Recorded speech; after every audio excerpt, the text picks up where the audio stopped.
into our AFCEA Emerging Leaders Disruptive by Design panel. My name is Parker Woods, and I'm the VP of Internal Operations with our Emerging Leaders Advisory Council, or ELAC. I'm also the moderator for today's discussion.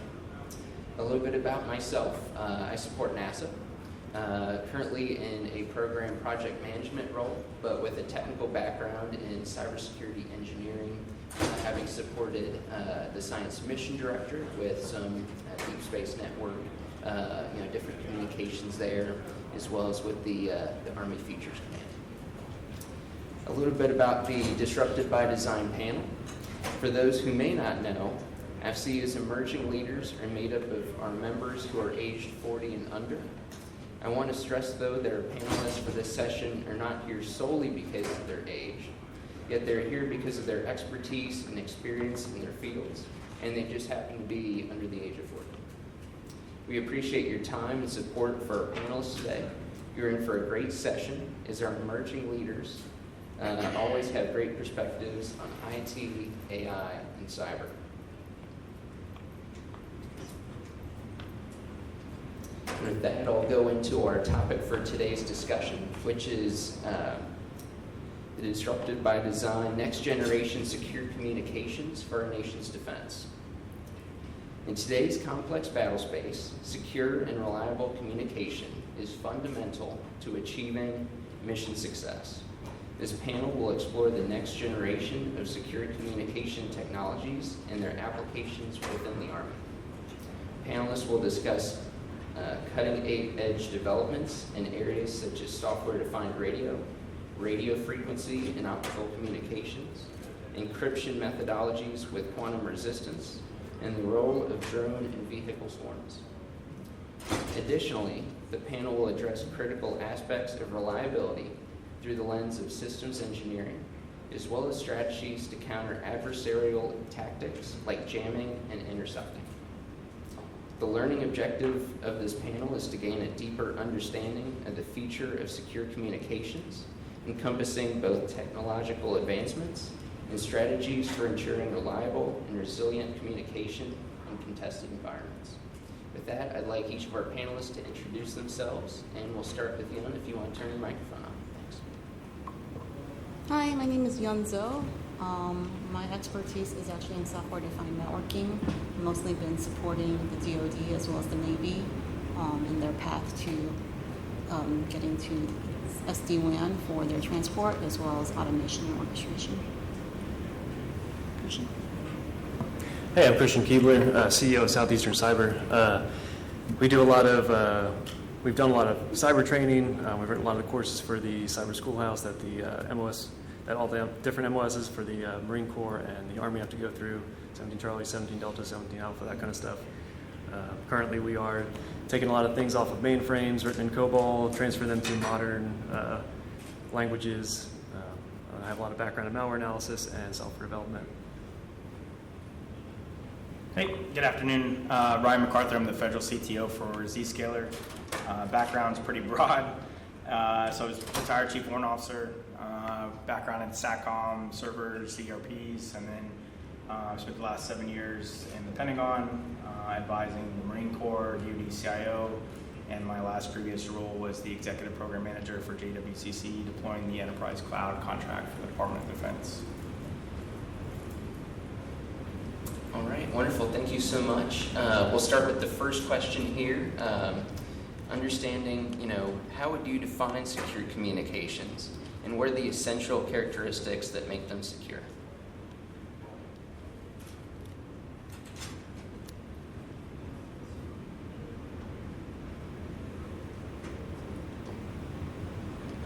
So when we talk about secure communications, we're mostly looking at, I think, confidentiality, integrity, and availability, as well as reliability and redundancy.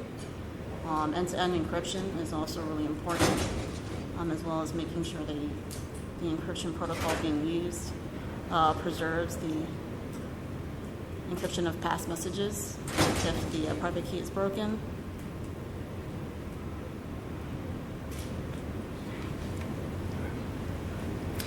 Just to add to that, making sure that signals or whatever method of communication that's happening is actually, even if it's intercepted, can't be read, can't be modified, can't be hopefully completely removed from the communication apparatus, whether that be electromagnetic or mechanical or electronic, copper.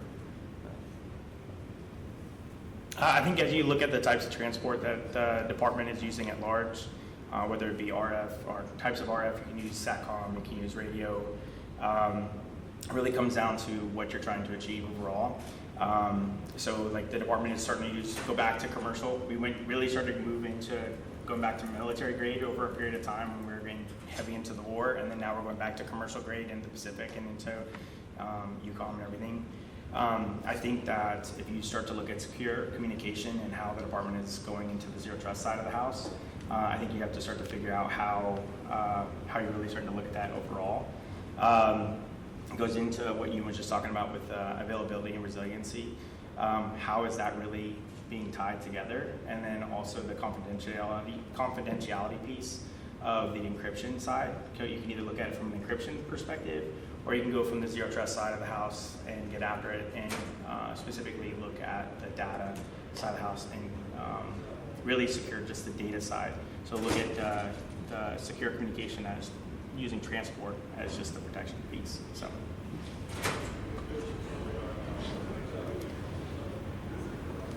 All right. What trends are you seeing today that will support the effectiveness of software-defined radio in contested battle space? So when we look at contested battle spaces, we're really talking about being able to effectively prevent jamming as well as interception and changing of the message that's meant to be received.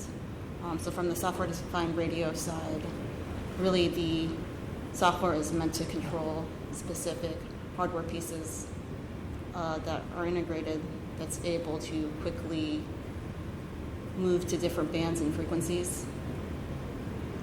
So we're looking at things like high-speed frequency hopping as a way to kind of get away from being able to be jammed by using single frequencies, as well as different kind of AI/ML detection systems that detect jamming and then automatically oscillate between frequencies. In addition to that, we have to kind of look at the other side of the house. So anytime software enables us to better defend against these types of jamming technologies, it also works on the other side. So we've seen developments in adaptive jamming, where machine learning is able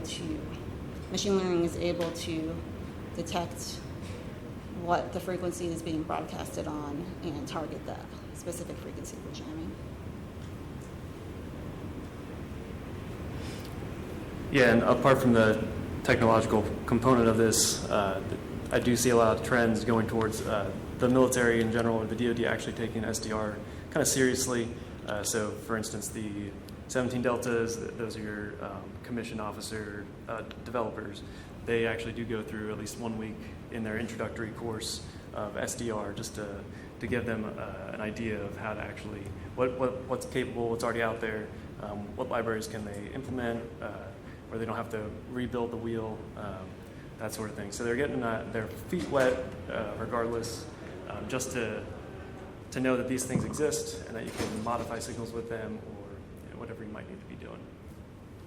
I think that you're starting to see with SDR the integration of AI into the SDR piece. They're trying to figure out how they can do autonomous integration, do resilient military communications with that, and then also on the IoT side of the house, I think on even with our company, like what we're looking at trying to do with IoT, with the data that can be shared between IoT devices and with SDR, but at large, I think that SDR is an underutilized capability that the department has to try to get after.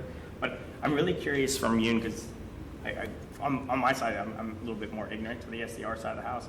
I think Yoon, on where do you see SDR mostly used across the department? Because I know in our previous conversations where we were talking offline, Sorry. Thanks. In our previous conversations, there was some basics that you were going to talk to previously.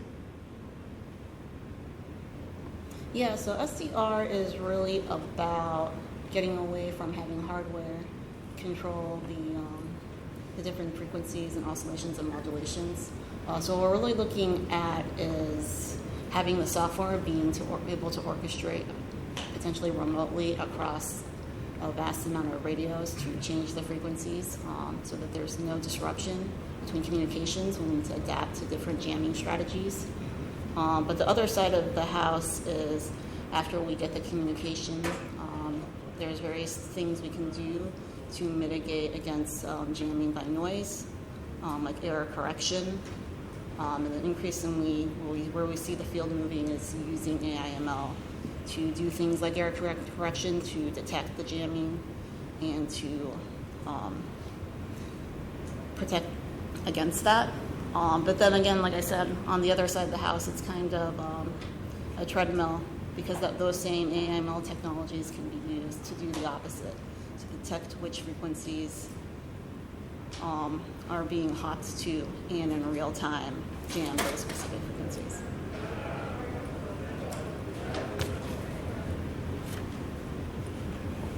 All right, moving on to our third question. What role does cloud currently play in next generation secure communication technologies, and how do you think it will evolve in the future? So I'll take this one first. So I think as you look at secure communications, and I go back to when I was like a sergeant, radio comms, like you started seeing radio comms come out. Originally, we went to IP-based, started moving to an IP-based communications, and then everything's kind of advanced over the years. Cloud-based communications is really just starting to come into its own. You look at what the department's moving into Zhou, you look at what the department's moving out. Everything's kind of going out to the operational edge at large. So scalability is going to be key across the department and how we get capabilities totally.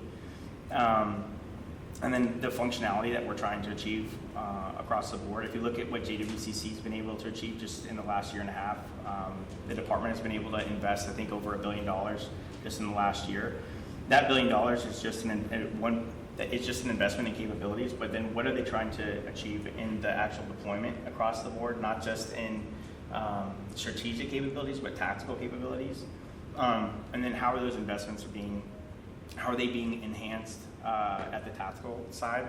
And then how are those also being incorporated from the identity side of the house, from the zero trust side of the house?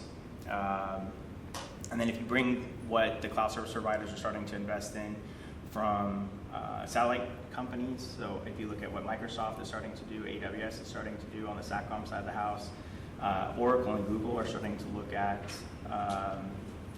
bringing in from the mission partner space, and then the integration and interoperability that they're trying to bring in as well with direct connect capabilities to further the department's functionality.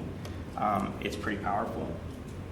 And then the advancements that we're trying to achieve from overall, if you look at 5G functionality, I don't think that the department is able to do it on its own. So cloud companies, the hyperscalers are just one piece of the pie. If you look at other CSPs that are even here on the floor, it's all one big, huge, I mean, we call them a happy family, but I think it's a family that all has to work together. So I would say if you look at all of it as a holistic picture, that secure communication is not going to be functional in the future without cloud.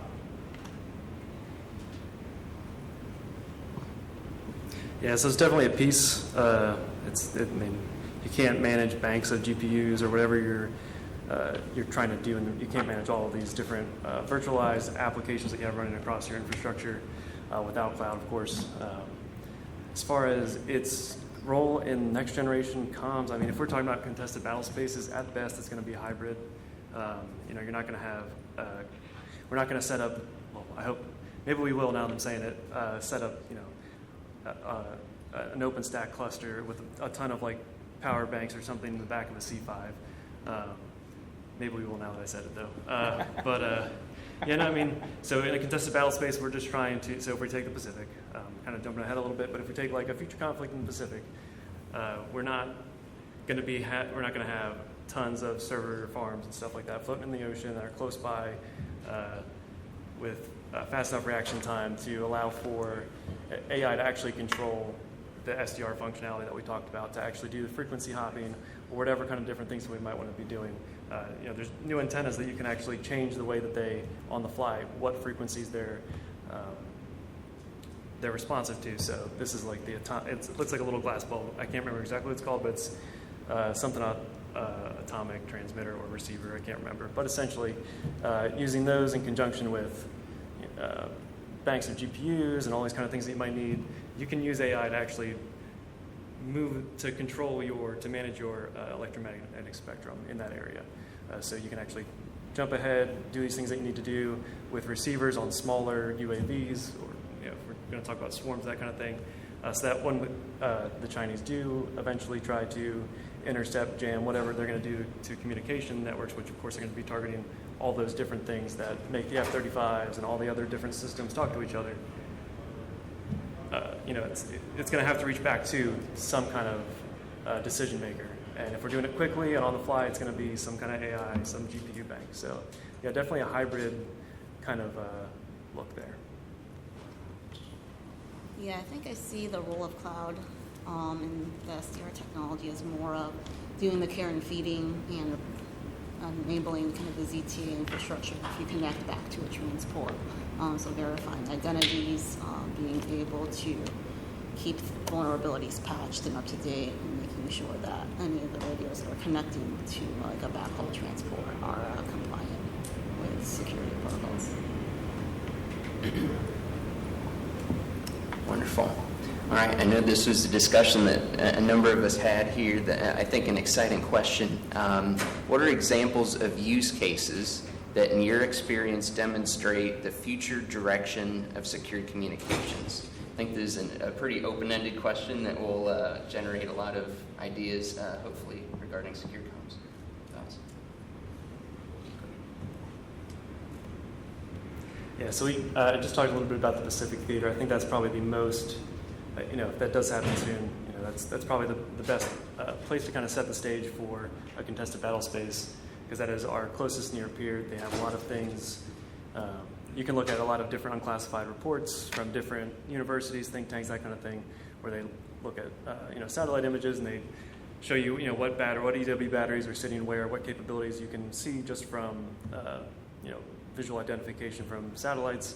There's going to be a lot of contested airspace up there. It's going to be a naval and an air-based fight. Of course. Trying to get everything to talk to each other, trying to get fifth-gen fighters to talk to a B-1 Lancer sitting somewhere outside of range with essentially that being the thing that is actually delivering steel on target, and probably your F-35s or whatever other things actually doing the targeting, making sure that all those networks, all those communications that need to happen between them actually work. Our logistical and the way that our systems kind of operate, that complex nature of them is what makes them so effective. But if they're disturbed and they can't communicate and send data back and forth, targeting data or whatever it might be, that doesn't really matter if they're up there and they can't get shot down, or if they're up there and they're being ignored because they have no capability to send out targeting data, or if they're intercepting comms or whatever it might be. So yeah, integrating a lot of the different technologies that are coming about right now. So again, integrating SDR with AI, that's a big thing.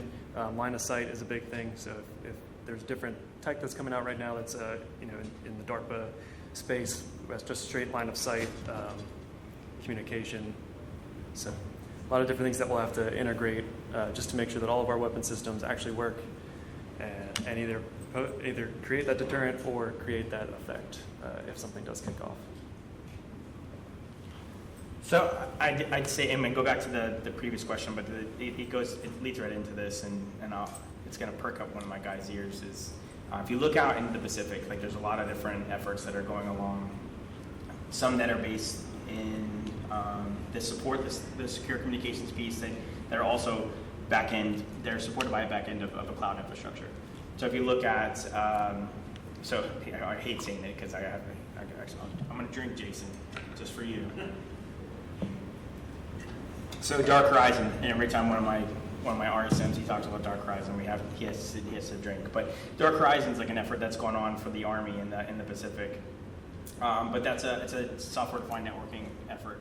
It's a cloud effort that's supporting the Pacific region. But it's not just a zero trust effort. So it supports, comes from AWS, it comes from Juniper. It's a holistic solution set that's supporting all backend comms. And it has tie-ins to the SATCOM piece, and it's also supporting lots of extra, so there's UAV feeds that are coming into that. And then if you also look at other things that the department is looking at from a CDAO side, where they're pulling in data threats with the guide efforts as well.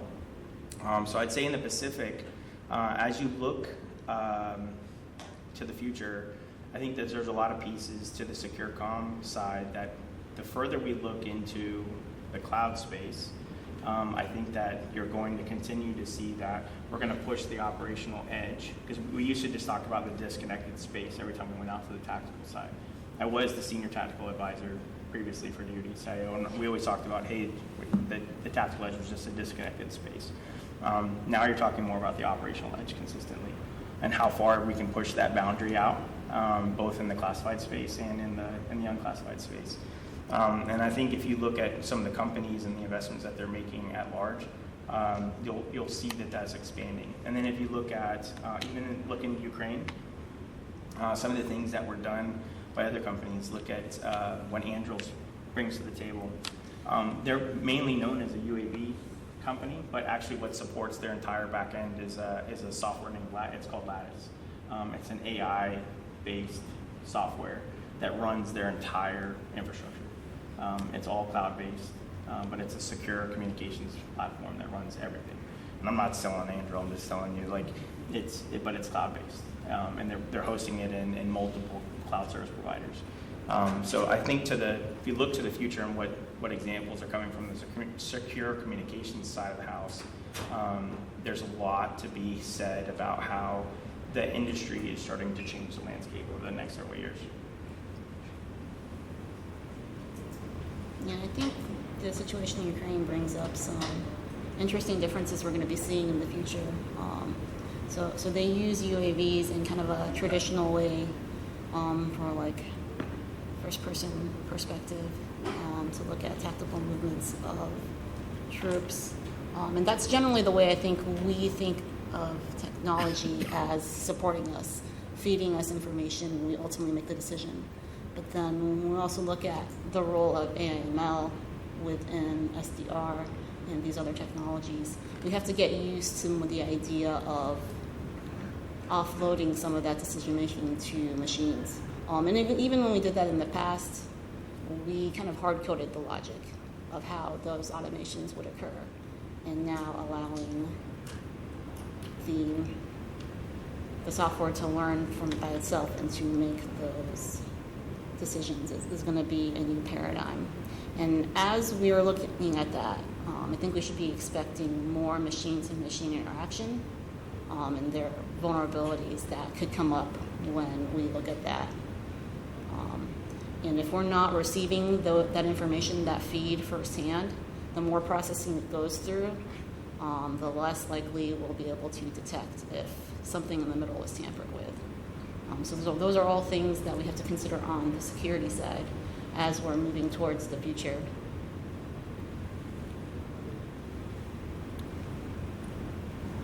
Wonderful.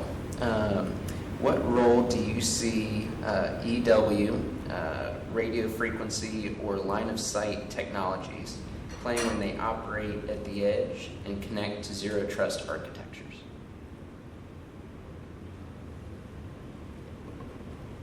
Yeah, from my perspective, I think of zero trust architectures enhancing the secure communications that RF provides. So there have been some enhancements where They're using AIML to detect specific hardware differences between radios and use that as a signature to profile whether or not a radio should be able to join in communications. And then other than that, there's your kind of life cycle, comply to connect, identity management features that are part of Zero Trust that would enhance secure communications. So I'd like feed off the enhanced security pieces. I think that going towards a zero trust architecture allows to move RF to like a dynamic access control. So a lot of times you see RF feeds are consistently up and running all the time, which means that they're open to jamming. Going to a dynamic access control for RF feeds, I think would be better from a security perspective. So just like, I hate using buzzwords, but just-in-time kind of connections. But using that kind of analogy is having a just-in-time connection.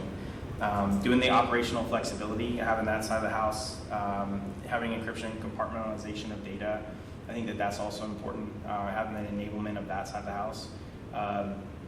And then I think also what it further enables from a zero trust side, we're used to, like I said, with having those direct connects all the time with RF and line of sight dishes is the lack of it has a certain level of monitoring, but when you layer in the zero trust architectures, you'll have continuous monitoring all the time at different layers. Versus just, I used to sit in a SATCOM shop where you're just kind of sitting there watching a spec Annie all the time. I'm an old school guy. But on Bruce is gonna laugh. But on this side of the house, when we look at the zero trust frameworks, you can start to layer in tons of data points that can come across all types of frameworks. So I would say from that perspective, you can start to draw all types of layers of security.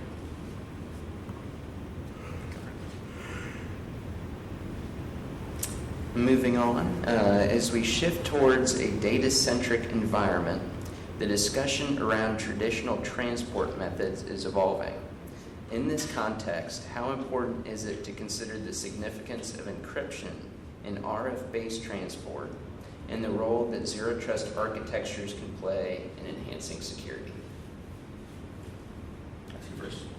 So I think there's two trains of thought, and I kind of alluded to this at first. I think first I'm going to say it's a traditional way of thought, which is you go with heavy encryption on a line of sight or RF, and you have to make sure you have the heaviest encryption on that. I think the second way that you can think of it is you treat the transport as just that. It's just transport, and as you go towards a zero trust architecture, you treat it as just transport. Anything that you put over it doesn't matter, because what you're going to treat behind it is you're treating the data is what's the important piece. But like I said, it just kind of depends on how you're looking at it. Traditionally, what we're used to doing with line of sight RF is we're making sure that we focus on the encryption and we're getting after that. I remember switching over ANC 28s, 52s. Encryption was everything all the time. But as I've kind of transitioned over the last 20 years and my focus has changed, I think we have to figure out is that what everything is always going to be about all the time, or do we have to start to look at our mindset of being that it's more about the data side of the house, and the transport is just that. It's just something that we need to layer on top of and quit focusing so much on the encryption side of the house. Encryption needs to be there, but it's at some point it's going to be broken, and it needs to be less of a focus for us, and we need to start to figure out how we get away from that being our base, our foundational requirement. And then I would say, looking at the role of ZT inside of that, I think we need to figure out how to, and I think lots of companies bring into this when it comes into the identity side, when it comes into role-based access and attributes.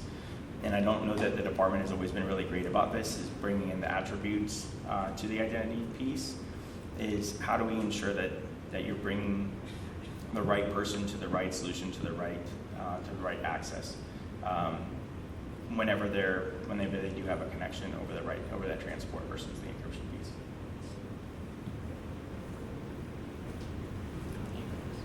Yeah. Yeah, I think from an encryption perspective, we still need to have it in certain situations, but we need to look at, because it's another thing that's a kind of a treadmill, where as we're looking at quantum coming up, having to change the algorithms all the time, it's going to become really tedious. There are other developments currently in the field that can kind of play around in making the communications more secure, even with a weaker encryption. So I know they've explored targeted jamming via UAV in Ukraine, as well as a way to intercept and change messages. So I think looking at those different methodologies in terms of deceiving rather than just locking down communication is another way that we would be able to tackle this in the future, especially with AIML being able to adapt rapidly to situations. Wonderful. What are the functions that our adversaries will use as countermeasures that will test our secure communication abilities? Yeah, so lots of interception, lots of, and talking about the electromagnetic spectrum right now, lots of interception, lots of jamming, that kind of thing. I mean, when you talk about EW stuff, you run into the issue of power and actual, what part of the spectrum can you hit, how much power do you have, how far can you project that to block things. And then also when you're doing that, you're kind of making yourself a target for different types of weapon platforms that the U.S. can send against you that specifically target radar, stuff like that. So it comes with risk that kind of stuff's going to happen. They're going to do all the things that they can in the electromagnetic spectrum, that kind of space. They're going to try to do things in the atmosphere, so actually in orbit, whatever they can. They'll bump satellites, whatever kind of thing that they're trying to do up there as well. And at the same time, they're going to try to hit us with cyber, just to whatever cyber effects, whatever things that they're inside of, whatever bugs they might have implanted in some devices or whatever it might be. They're going to try to disrupt, and when they can't disrupt, or rather, they're going to probably try to intercept first, and when they can't intercept and change, or intercept and then maneuver, they're just going to try to disrupt that communications, that our weapon systems can't talk to each other and can't do the things that they need to do, and that all the people that are making decisions can't actually share all their information and make good decisions. Yeah, so two things on this topic. One is that introducing software to any type of environment automatically increases your attack surface. So in addition to the things that they might do from an RF perspective, you're also looking at trying to mitigate against software vulnerabilities. So I'm seeing like heavy monitoring of APIs in the future, because all these SDR technologies, they come with that increased user interface that is an increased attack surface.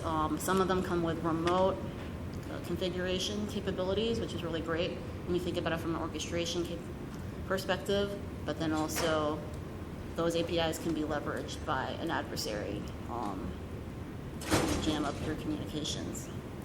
So then the other thing I kind of want to focus on is I think that the target is going to be more focused on trying to trick the AIML itself, trying to introduce data and patterns that will cause unexpected things to occur.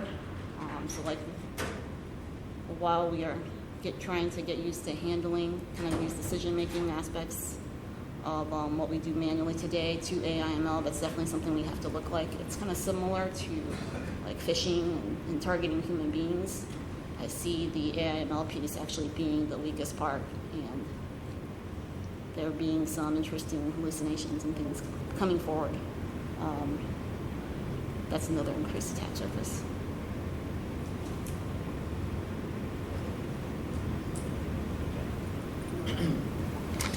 Moving on to our 8th question. What role do you see systems engineering playing in the rapid deployment and maintenance of next-gen secure communications technologies? So from a systems engineering perspective, I always like to think about the life cycle and care and feeding of new programs that we push out. So that kind of ties in with my point earlier about these new countermeasures we're going to have to prepare for, how to harden our system so that we're constantly monitoring which APIs are being used as we get used to having more machine-to-machine communication. And like I was saying earlier, the more times the machines communicate without having a human intervene, the less likely you'll notice if things have been tampered with.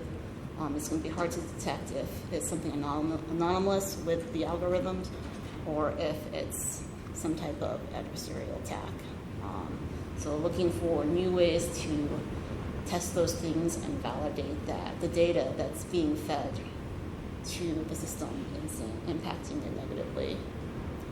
And then just in general, whenever you introduce software, you need to patch for vulnerabilities, look out for different places where you might be using an API capability to your benefit, but it could be hijacked and used by an adversary to their benefit.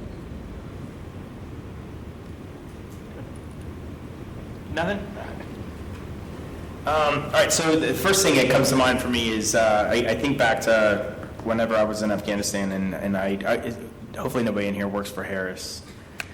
So, I had a ton of systems that I managed, a bunch of Cheetah systems, and I was in Paladin, and I had anybody remember the TechNet 54s, little white bricks? Those things were great, but they weren't. So, I think it's important when you don't over-engineer something.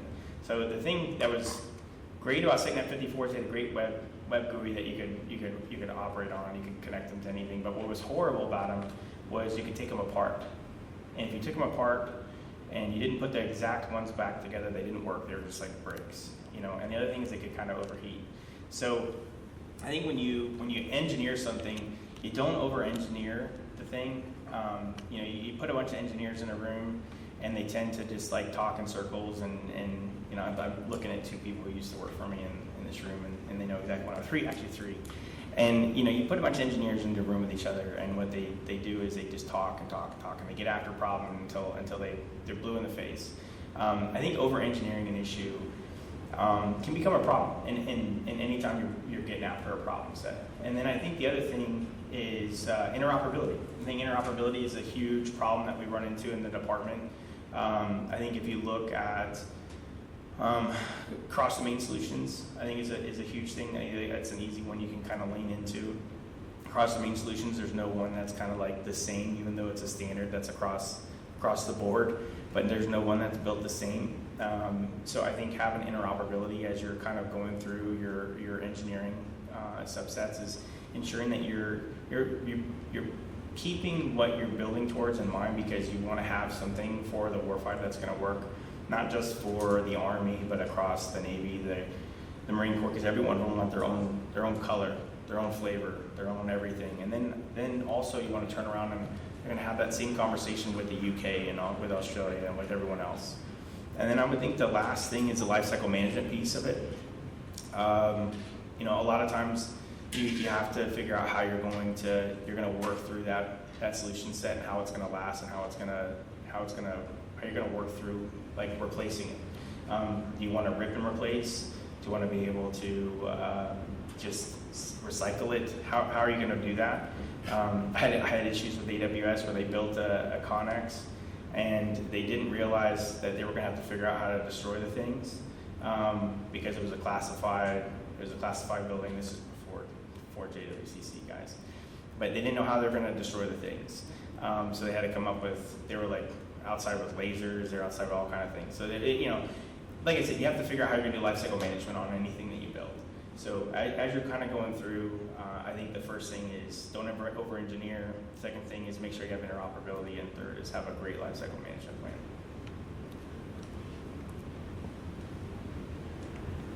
All right, moving on to our last question, and one that I think there will be a lot of discussion about. What does the future of secure communications look like? In other words, describe the future technologies, tactics, and strategies that would be leveraged to provide the most effective secure communications in the next 10 to 20 years.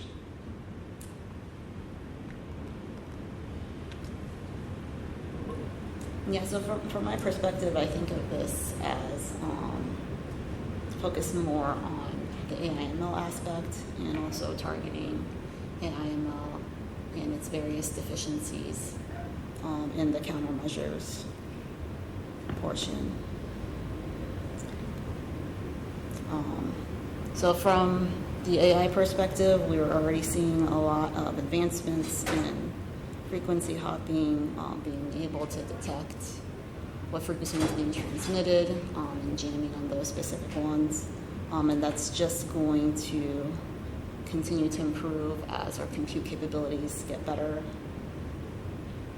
In addition to that, we're looking at things with quantum encryption, quantum resistant encryption, so the concern that quantum will break our current encryption today, and leveraging those different types of algorithms that quantum computers are not really good at in order to build our next encryption technology. Yes, the next 10, 20 years, I'm thinking I would like to see, ideally, the electromagnetic spectrum actually managed properly. I've never really seen it managed properly. I know we have all different ways to do it. Never seen it done right, but definitely managing that properly, definitely integrating machine learning with that, different tech, like we talked about, mentioned the different antennas I can receive and modify which frequencies and they're receiving data on, sending data on. I'd like to see all that tech actually integrated into all the different weapon systems, young and old, and definitely harden everything so that communication is not effectively jammed or interrupted in some other way, because that is definitely a requirement for our modern weapon systems and the way that we operate as a military. And if we're talking about quantum is 10 years away, always, or it's always the next 5 years. It's going to be some breakthrough. Eventually, it will be. So we got to we're going to have to deal with that because a lot of data has been stolen that might be encrypted with something that's good now, like some, but it won't matter later because that hopefully all that data is old enough and it doesn't really matter and that kind of thing. But then breaking things on the fly, are we going to have to try to incorporate some kind of quantum processor at this inside of weapon systems, and it's going to be pretty difficult given the actual physical constraints, the environment that you need for those processors is very cold, very, very cold. So it's going to be, it's not a problem until it's a problem. It will eventually be here. But right now, it's still 5 years away. That's what they always say. But yeah, integrating everything together, actually making sure that things talk, using all the different tech that's coming up, including line of sight stuff, not line of sight as far as radio frequencies go. When I'm saying that, I mean probably lasers. There's a lot of tech right now that's being in development that should be ready and mature by then, actually be fielded. So yeah, just seeing all that stuff integrated together and then trying to tackle some of those problems that are near future kind of issues, specifically quantum. So I'd say, I think on the cloud side of the house, both public and private, I think you're going to see a lot of advancements in them encroaching both, not just in the normal cloud space, but I think into the C2 space and into the secure comm space. I think that it's going to continue just to spread. I think the department was in its infancy when it came to cloud. I think the IC has been ahead of us for several years, just because I don't like to talk about the other contract, but I think that they got ahead of us. So I think that the department is going to continue to move quickly, and I think that you're going to see C2 systems, and then you're going to see quite a bit of our systems kind of come up online and start to migrate over to those. I think from I kind of mentioned the operational edge, and it kind of dovetails into the cloud pieces. I think that's going to continue to expand. And I say that because I think the cloud service providers are all starting to see that some of them have gotten stale, and I won't call them out, but I've had conversations with them before I left government about them needing to adjust just where they were from a cloud perspective and where they were from a tactical perspective. But even CSPs, like even the company I'm with, we're having conversations about where we need to take our technology and where we need to adjust to operate in a disconnected state for certain periods of time. I think you're seeing that every company is adjusting to where the department and where the intelligence community and where commercial is, even commercial space has these requirements. So I would say edge computing is going to go further and push beyond both in the private and in the public space. I think from the secure platform side of the house, this goes to what Christian was just talking about. He's not wrong about the EW space. I remember when the first EW schoolhouse was stood up in the Army, and they had these really pretty PowerPoints with a rainbow chart of what the EW spectrum looked like, and they're like, "Hey, we're going to manage this." I'm sure it's the same rainbow chart that they have from back then. But if you look at what I think the cloud can bring, what AI can bring, I think that there are spaces that can actually help EW actually manage that space better. And I'd love to be able to see technology that can help them do that. And I'd actually like to see authorizations move quicker to do that. And it's not about like bringing a ChatGPT, it's about bringing technology that is AI that's integrated into it so that it's easily digestible. It's not eating a whole car, it's just taking a bite of an apple pieces at a time. Quantum, 6 months ago, or about a year ago, I sat in a quantum brief from Microsoft. He was supposed to be like one of the smartest guys, and he was talking to me about how a quantum computer was trying to figure out how to make paint chips. So a quantum, I think it's going to be years before we get there. I think that they're still trying to figure out where it's going to take us. It's a linear. It's going to go after numbers. I think it's going to go after encryption. I think it's going to go after a lot of different things. But I think it's going to be a long time before we get there to what it's actually going to achieve for us. But when it does, it's going to be exciting. I think it's going to be like the internet. It's just one day it's going to break loose and we're going to figure it out. But quantum is going to be amazing. If you look at UAVs, you look at everything that we've achieved with UAVs over the last several years. It used to be just, hey, we were driving with a joystick. Now you've got AI incorporated into it. You've got data that's coming out of it. You've got everything that's coming from it. So I think give it a few years, quantum and everything else that's going to come from it is going to be pretty amazing. From my experience in the E-ring at the department, I don't really look past about 5 to 7 years because minds, politics, everything kind of shifts and money shifts. So generally I kind of focus in 5 to 7 year increments. But I think from a technology perspective, both industry and the department will continue to drive technology across the board. Yeah, I just wanted to say that they are making advancements into the frequencies beyond 5G on the commercial side. So we've seen them delve into what they're calling 6G frequencies, and they're trying to figure out how to mitigate the loss from going towards those higher frequencies. And I think that's going to be really important as we incorporate AI/ML into our solutions, because it's going to increasingly eat up additional bandwidth that's needed. And I think in the future what's actually going to happen is there's going to be close tie-in with either the cloud, or we're going to see the cloud processing large amounts of data and then distilling that into a smaller amount of rules that goes on to these more mobile radios. Because today the machine learning is still capable of being attached to the radio itself, and there's definitely value in that if there's no connection back to a server that can do it. But as we become increasingly dependent on ML, I think we're definitely going to see that shift where the processing happens somewhere else and then the data gets pushed back.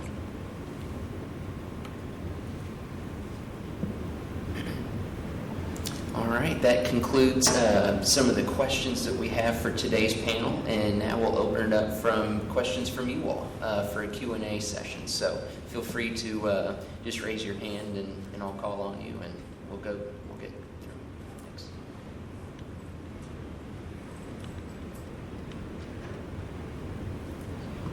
So when I look at secure communications and creating secure communications so that our adversaries can't see and attack it, right? I look at two separate things. I look at stealth over strength, or strength over stealth.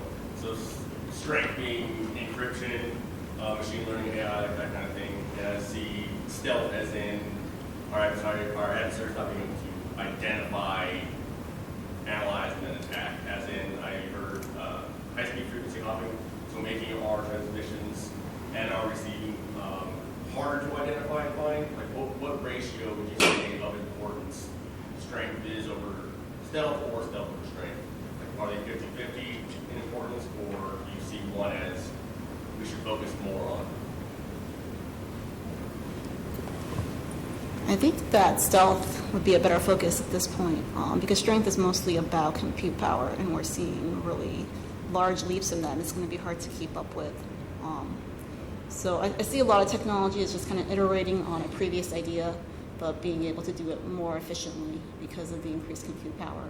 So in the future, I see the increased speed of frequency hopping, as well as being able to use different encryption algorithms to cut down on, so it's not just like a single session of communication, but like different sentences or even words or even half words. I think those would be a better focus than just the pure, let's go create an algorithm that some machine can't break, because the eventuality is it's always going to break it. I think it also depends on the means of transport as well. So, like, you look at SATCOM, like it's generally you would go strength, but it just depends. I think it depends. I think answers, like, it's a perfect answer. Yes, stealth, I think, is with the mode of choice that you always want to kind of go with. Sometimes you kind of have to just pick the opposite. But I would, yes. I'll say 50-50. Depends on your environment. I mean, if you're on copper network, it doesn't matter, whatever. But when you're in like a contested battle space, to me, I've never really seen a point where you don't have enough compute to encrypt some traffic. I've not seen it. Or maybe a power draw on older equipment. I mean, like Predators used to not even come with encryption for their feeds. So our UAVs used to not, and that was a function of weight, I'm assuming. They didn't have devices that were, compatible with the DoD's requirements, that weren't too heavy to put on a Predator that would draw too much power. But at this point, I think everything's small enough, compute's cheap enough, as far as power and space, that 50-50, even in a contested area, should be probably both important.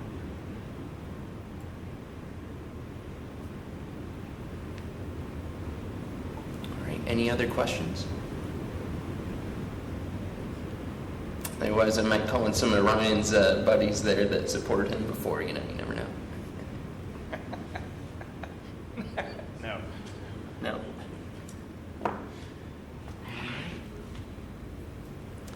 Well, with that, first of all, I'd like to just provide a warm round of applause for our panelists today.